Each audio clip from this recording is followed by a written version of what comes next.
Advances in genetics. All right, showtime. Group 4. Group 5, wait in the wings. The overall purpose, all the articles were talking about different ways and if it was acceptable through advances in the genetics to cure some diseases, to make advancements in the DNA of humans and stuff like that. For the first article, we had achondroplasia. Y'all see a wee man. And Peter Dinklage. I don't know if y'all know who that is. Game of Thrones. There you go. So the first article was pretty much talking about this. The author of the article has a personal experience with this disease. His brother, or no, his cousin has it. And he was talking to his cousin, and his cousin was saying that honestly, he doesn't actually wish that it could be cured. It's not something that inhibits him on daily things, and he says he's still just as capable as the regular person that doesn't have this disease to do any other types of tasks. And they're also talking, the germline therapy is one way that they're trying to cure the disease. It's where they it involves the modification of gametes, which are the things that pass on the heredity to your kids and stuff like that, and they were going to work on changing those, but it's still a long process and a long way away from that ever really working. Even though the author's cousin doesn't feel like it's a need to fix achondroplasia, he still decided that he was not going to have another kid, just because the risk factor of the kid having achondroplasia as well. Wait, is it really common? No, not really. It's not like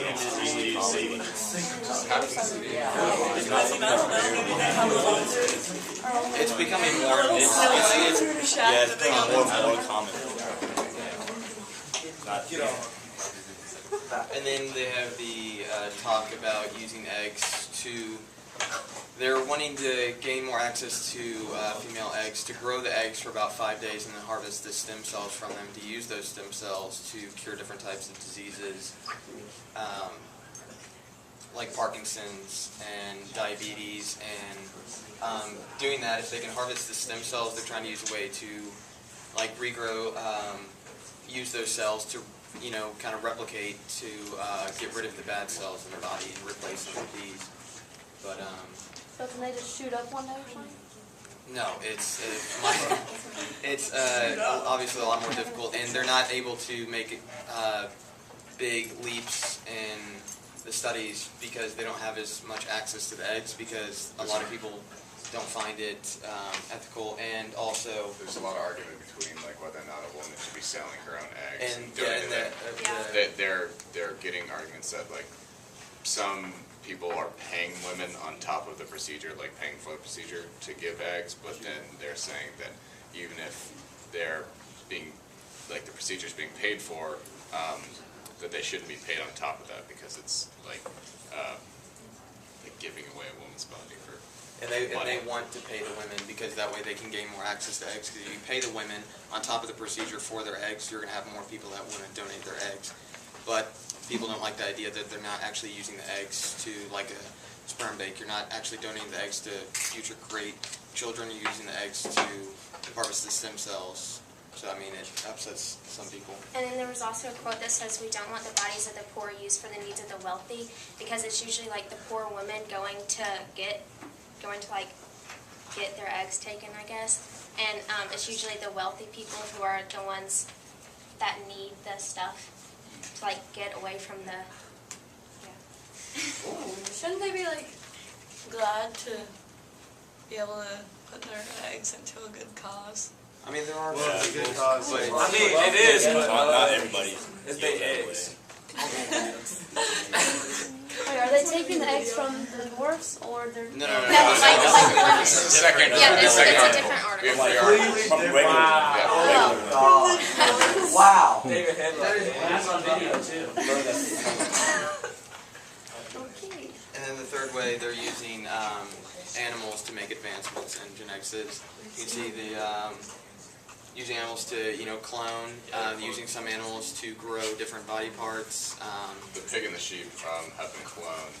There's a litter of 5 piglets, and that sheep was in South Korea. I think it's South Korea. and then the mouse is, and the How mouse do is, they yeah. actually do the cloning? Well,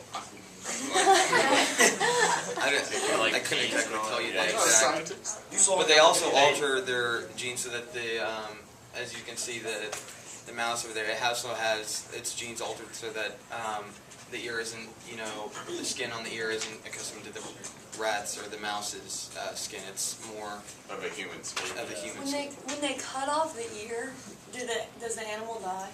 No. No, under the ear is basically just Yeah, another. Yeah. synthetic silicone, which is, what's making our ear. The It's ear not is actually synthetic silicone. That's all they. So they just want them for the skin?